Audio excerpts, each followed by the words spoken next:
So this is going to be a very quick video. In this video, we are going to learn about troubleshooting and monitoring load balancers.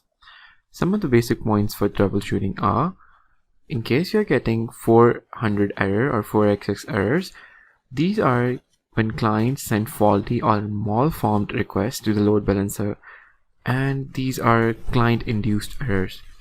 In case you're getting 500, 503, 504, any kind of 5xx error, these error codes are generated when there is an issue either with your load balancer or in your backend instances.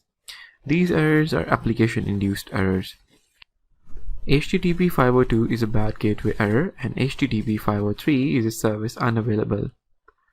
We can use CloudWatch metrics for aggregate stats, and all access requests will be logged by ELB access logs. So this was it from this video. In the next video, we are going to explore autoscaling groups. So I'll see you in the next video.